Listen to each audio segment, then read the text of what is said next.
I'm Angeline Ong, and welcome to Beat the Street, the show that gives you all the tradable news and data you need ahead of the Wall Street Open. Coming up, US stocks mixed, investors bracing for that CPI figure, mega bank earnings, and more Treasury supply. Boeing's chief executive admits the company's error, saying the mid-air blowout can never happen again. And M&A news, Hewlett-Packard Enterprise is set to buy Juniper Networks in a deal worth $14 billion. A very good afternoon to you. I'm Angeline Ong, and welcome to this new edition of Beat the Street. Not long now before Wall Street starts trading, this is how equity markets are looking. Zooming into my chart here, and it's looking like a cautious slash mixed start there for Wall Street, which mirrors the Dow Jones Industrials. Also showing you the US 500, which mirrors the S&P 500, because we have a similar picture there. S&P 500 and the Dow Industrials both ended the previous session lower, pressured by a rise in Treasury yields. Investors, of course, still looking out to see when this Fed rate cut might come, whether it's going to be really pushed back from March or whether they will stick to that. Of course, one of the big key indicators that we're waiting on this week is linked to that, and it's that CPI figure. Let's cross over to New York now, where Chris Vecchio is standing by. He joins us from Tasty Live, part of IG Group. Chris, thank you so much for being with us. What's your thoughts ahead of that CPI figure? Where do you think we're going to land with that? Hi, Angeline. Good to see you again. Well, there's a chance that we see a tick higher in inflation readings, at least at the headline level. The consensus forecast is for a print of 3.2% versus the previous of 3.1%. And while that seems contrary to the Fed's goal, inflation is moving in the wrong direction. The good news is that this is really the last gasp of what's been a really difficult base effect period for the data series. What I mean by that is after inflation bottomed in June of 2023, the base effects, the statistical data series turned such that it was creating a headwind for those year-over-year price pressures. And so unless there was a rampant bout of deflation in the second half of last year, you were likely going to see CPI stay elevated above 3%. But now we're moving past that base effect period. The next 6 months of data should be very, very comfortable for Federal Reserve officials, such that we actually could look at 2% inflation prints, perhaps by that March Fed meeting, like a 2.5, 2.7% reading. And the Fed's stated goal all along has been to reduce interest rates as we get closer to 2%. They don't want to overshoot. They kind of want to glide this thing down like a plane that's landing, hence the whole narrative of soft landing or hard landing. And starting in January, we're going to get there. The Cleveland Fed Inflation Nowcast dashboard has a 3.32% reading for December, but then they're tracking a 2.94% reading for the month of January. So if there is a little bit of a boost higher on this inflation reading, I don't think you really could take too much stock into it. I'd pay more attention to the bond auctions that are going around and circulating this CPI release. We had a 3-year note auction yesterday, which was very, very good. Higher bid to cover ratio, more indirect bidders, lower yield. We have a 10-year today. We're going to have a 30-year bond auction tomorrow. If these bond auctions come in strong, it's a sign that the market accepts the inflation data where it is, and they are not worried about another spike higher. A Fed rate cut in March makes sense historically.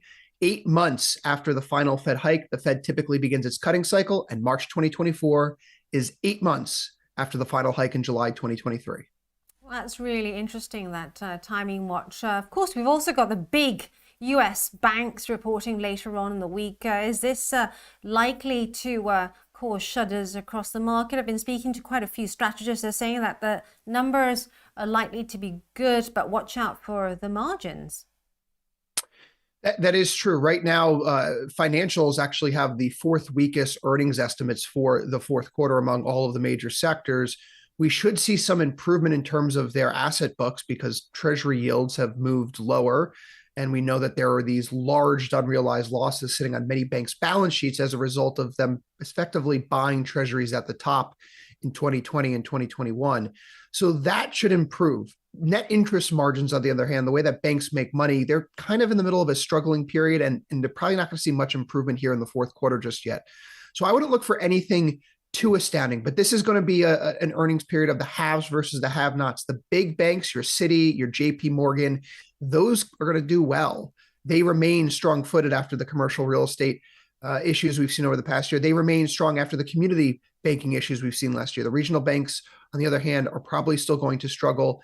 The bigger banks are likely to do better than the smaller ones, plain and simple.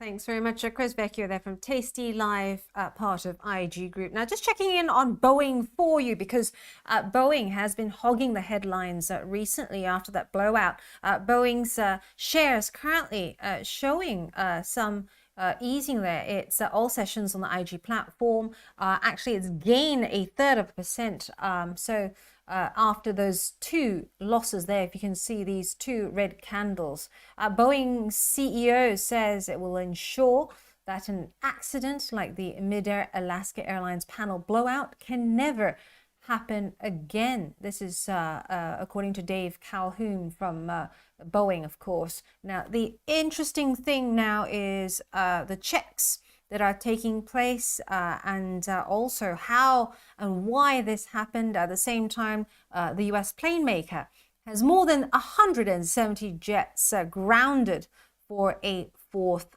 day. Another interesting story that we're keeping an eye on for you is Hewlett-Packard Enterprises confirming market chatter that it was buying Juniper Networks. The two certainly worth watching at the start of trade today. IGTV's Jeremy Naylor did report on this morning on Early Morning Call. And he joins me now. Jerry, another AI-driven story? It is another AI-driven story, and it's exactly what Wall Street wants to hear. It wants to see these deals come through. This is where deal making is done, and the market's responding positively yesterday. As you said, it was a reported event in the Wall Street Journal yesterday saying a deal was close, coming after the closing bell last night. So these stocks are going to be of interest. Let's take a look at the details, which I can bring up for you to have a look at. Hewlett-Packard sells servers and other equipment for data centers, confirming late last night it had done this deal. Juniper Networks is buying that for about $14 billion or $40 a share in an all-cash deal. Let me show you what's happening with Juniper shares, because they responded to the Wall Street Journal article yesterday. This is the rise that we saw. But this red dotted line is the deal done. That's the price that's been agreed. And so we're certainly expecting this stock to rise further. How much further can it go before it gets to a record high? Well, that's the record high we saw about 11, 12 years ago at $45 a share. So that's way beyond the $40 agreed. Juniper Networks is an interesting company which has exposure along the lines of what it is that HPE wants. It really wants the networking business, the servers business, to be expanded. The Juniper chief executive, Rami Rahim, will lead the combined group and report to HPE's chief executive, Antonio Neri. I want to show you what's happening with the stock of Hewlett-Packard as well, because this is, as expected, on the way down. There's a risk in buying. There's a risk in taking on a deal, especially at this part of the cycle where we don't know how things are going to go. The company is saying this deal will be accretive in the first year after it closes, with Hewlett-Packard Enterprise combining with Juniper. The board position that its portfolio would raise margins and speed up growth. But nonetheless, I think there's some weakness coming here this afternoon. We don't know exactly where it's going to open, but I suspect it's going to be on the way down. I've drawn a little bit of a what's this Fibonacci on here from the low that we had back on the 20th of October at $14.92. The swing high we had here was the intraday high on the 8th of January at $17.80. That was the gap that opened up yesterday. We got some support below where we are at 16.02, but I suspect we could well find a little bit of support at 15.60. The company's, though, saying that this deal is going to join together complementary portfolios, supercharge the edge-to-cloud strategy with an ability to lead in an AI native environment based on foundational cloud-native infrastructure and architecture. The bottom line is, this is a company, or these are two companies that believe they've got more to offer their clients in the AI space together than they have separately. We'll have to see how things develop, but certainly we're expecting a rise at the start today for Juniper and a possible drop for Hewlett-Packard. But the future, well, it's looking good according to the combined board. Thanks very much, Jerry. We'll certainly be looking out for those stocks when the cash market opens. Now, another big story we're watching for you comes out of the Bitcoin space. US asset managers say they remain hopeful that the SEC will permit the trading of spot Bitcoin exchange-traded funds. This is even after a fake post on the agency's social media account saying that they had been approved sparked confusion in the previous session. We're watching all this action on IG is the head of premium client sales, Pete Ward. Pete, what do you make of this? You're right in saying there's been lots of interest. We've had multiple clients trading the product since going into the new year, but also in the new year. Last night we had the fun and games from Twitter with regards to the SEC posting about the ETF getting approval. Minutes later to have that rescinded. We've got about 80% of our clients currently long crypto in anticipation of the approval, which supposedly is due today.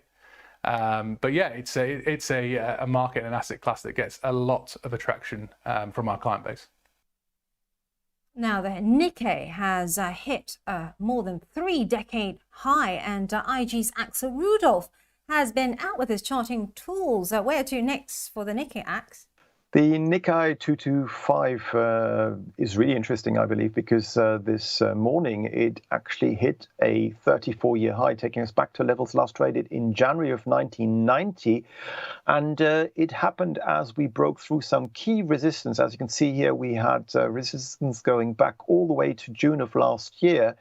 And finally, we managed to break through that resistance, and that led to a lot of stops being triggered and a lot of new fresh buying taking place as the Bank of Japan is expected to stick to its ultra-loose monetary policy for longer, and as the Japanese yen is further devaluating. And as you can see here, if I zoom out onto a quarterly chart, we are now, as I said, trading back at levels last traded in January of 1990 and are heading towards the psychological 35,000 mark. So that is the next upside target for the Nikkei 225. And really good support comes in between these highs seen between the June high and basically also the August high of last year, between around 34,015 and 33,490. Thanks very much, Axel. Axel's talking about the Nikkei there, which has hit a 34-year high. Now, checking in on Tesla as well. Tesla all sessions on the IG platform.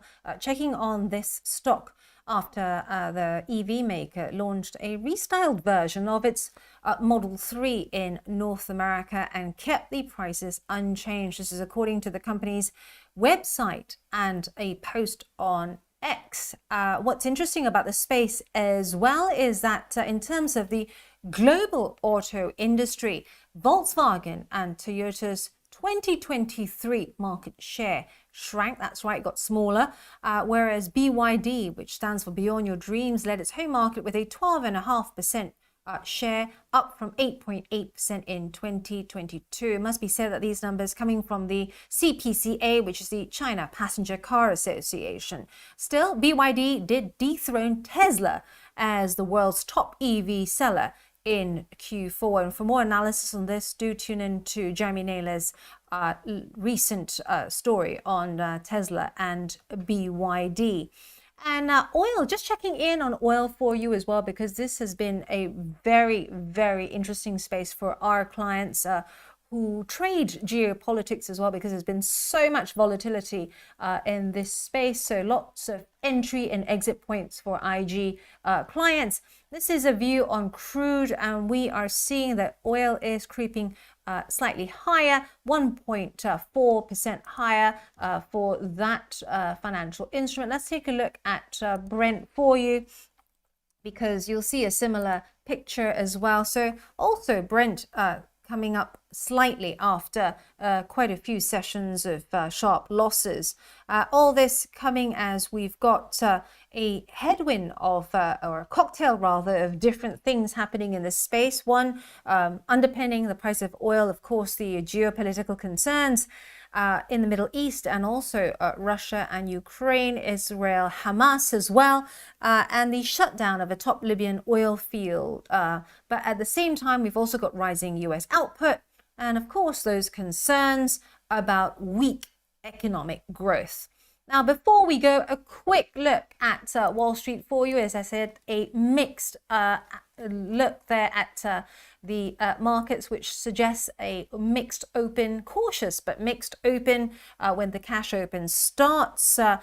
Everyone brace for that CPI figure and the mega US banks that are due to report end of this week.